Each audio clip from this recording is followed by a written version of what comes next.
नमस्कार मित्रों, मैं विनोद राजपूत आपका स्वागत करता हूं। मित्रों, आज हम भाव और उसके कारकत्व के बारे में जानकारी प्राप्त करेंगे।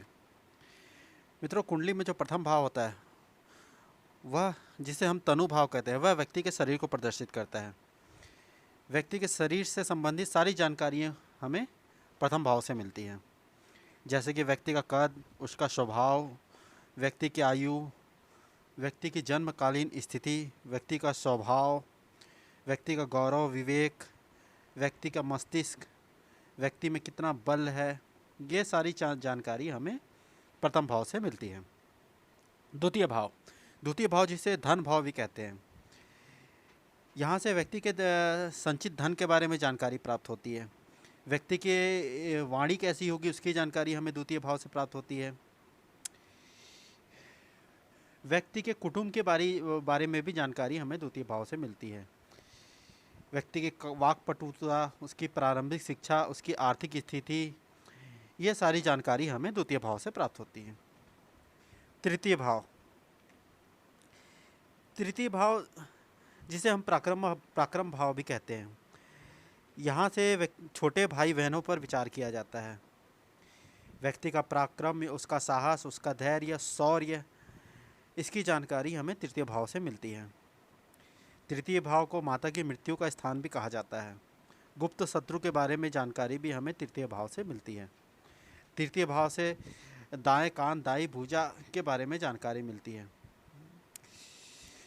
इसे हम परिश्रम भाव भी कहते हैं, जो कि व्यक्ति के जीवन में कितना परिश्रम होगा, उसकी जानकारी भी हमें तृतीय भाव से प्राप्त होती है।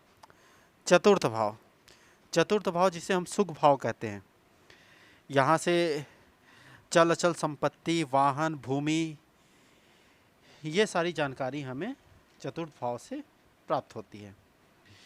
व्यक्ति की मानसिक शांति, पारिवारिक सुख, मातृभूमि, शिक्षा, इसकी जानकारी भी हमें चतुर्थ भाव से प्राप्त होती है।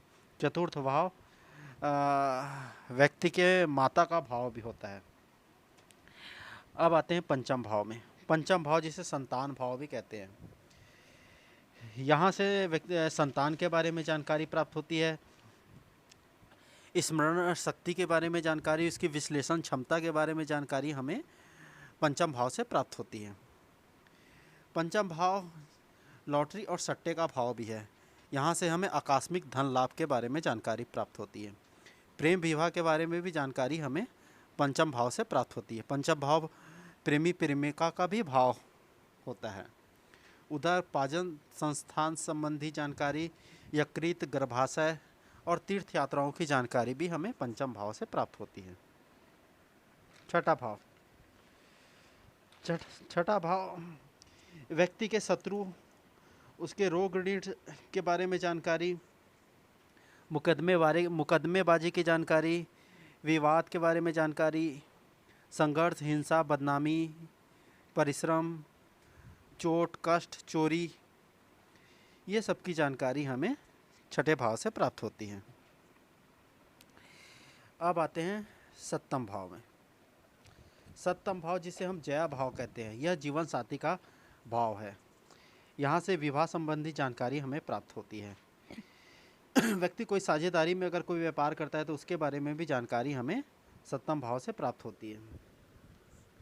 सप्तम भाव से हम विदेश यात्राओं के बारे में भी जानकारी प्राप्त करते हैं। यह डेली वेजेस का भाव है। यहाँ से मृत्यु के बारे में भी जानकारी प्राप्त होती है। प्रत्यक्ष शत्रु के बारे में जानकारी प्राप्त होती है। जननेंद्रियों संबंधी जानकारी भी हमें सप्तम भाव से प्राप्त होती है। इसे हम सूक्ष्म कर्म स्थान भी कहते हैं। अब अष्टम भाव के बारे में देखते हैं। अष्टम भाव व्यक्ति के आयु भाव है। यह मृत्यु भाव भी कहलाता है।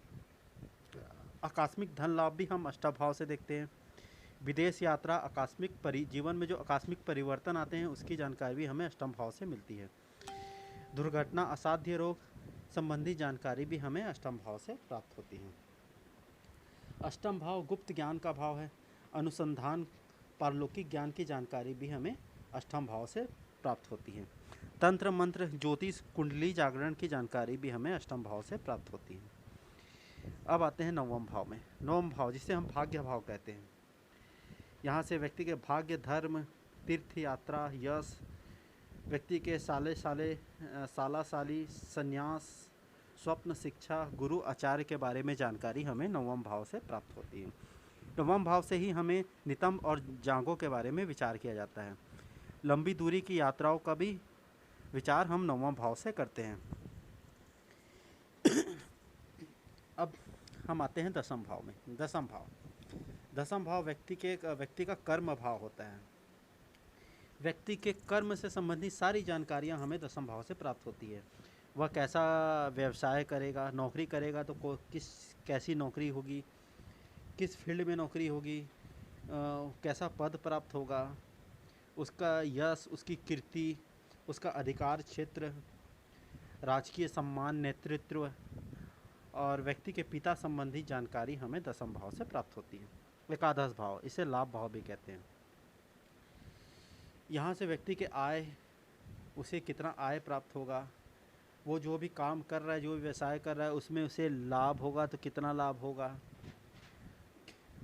क्या उपलब्धि प्राप्त करेगा अपने जीवन में, उनकी मनोकामनाओं की पूर्ति होगी नहीं होगी, उसके बारे में जानकारियाँ, उसके बड़े भाई बहनों के बारे में जानकारियाँ, पुत्र वधू के बारे में जानकारी, दामाद के बारे में जानकारी, ये सारी जानकारियाँ हमें 11वें भाव से प्राप्त होती हैं।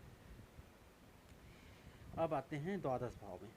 द्वादश भाव, जिसे हम व्यय भाव या मोक्ष भाव भी कहते हैं। यहाँ से व्यय के संबंधित जानकारियाँ, इसे सैया सुख का भाव भी कहते हैं, ठीक है। इसे मृत्यु का भाव भी कहते हैं। जो भी जीवन में जो हानि होती है उसके बारे में भी विचार हम द्वादश भाव से करते हैं। यहाँ से गुप्त शत्रु के बारे में भी जानकारी प्राप्त होती है। बाएं नेत्र और पैर के संबंधित जानकारियाँ भी हमें द्वादश भाव से प्राप्त होती है। निंद्रा, स्वप्न, दुर्भाग्य, बदनामी, इसकी जानकारी भी हमें द्वादश भाव से प्राप्त होती है। यह विदेश यात्राओं का भाव है। व्यक्ति की दुर्गति, मोक्ष, दुख, संताप, एकांत, संन्यास और त्याग की जानकारी भी हमें द्वादश भाव से प्राप्त होती है। तो ये तो हो गए कुंडली के 12 भाव में उनके कुछ कारकत्व। अब हम आपको ये बताते हैं कुंडली में कुछ भाव को त्रिकोण कहा जाता है। कुंडली में जो प्रथम भाव होता है और पंचम भाव और नवम भाव, ये तीनों को अगर ऐसे मिला दिया जाए तो ये एक त्रिकोण बनाते हैं, एक ट्रायंगल बनाते हैं। इस ट्रायंगल के तीनों कोनों में ये तीनों भाव होते हैं, इसलिए इसे त्रिकोण भाव कहते हैं। त्रिकोण भाव हमेशा शुभ फल देते हैं। इसी प्रकार कुंडली में कुछ भाव ऐसे होते हैं जो अशुभ फल देते हैं, जिसे हम बुरे भाव कहते हैं। ये भाव होते हैं 6, 8, 12। 6, 8, 12 जिसे हम त्रिक भाव कहते हैं, ये हमेशा ही अशुभ फल देंगे। ये व्यक्ति के जीवन में जो भी समस्या, जो भी प्रॉब्लम, वो सारी चीज़ें हमें ये तीनों भाव से देखते हैं। तो ये तीनों 6, 8, 12 को हम त्रिक भाव कहते हैं। ये हमेशा, इसके स्वामी हमेशा ही बुरे फल देंगे। अब हम आपको बताते हैं केंद्र भाव के बारे में। कुंडली में प्रथम भाव, चतुर्थ भाव, सप्तम भाव और दसम भाव, ये 4 भाव हैं, इन्हें हम केंद्र भाव कहते हैं। तो ये कुछ जानकारियाँ थी जो हमने आज आपको प्रदान की है। अब आने वाले एपिसोड में हम ग्रहों की मैत्री संबंधी जानकारी हम आपको प्रदान करेंगे। तो मिलते हैं फिर नेक्स्ट एपिसोड में। प्रणाम।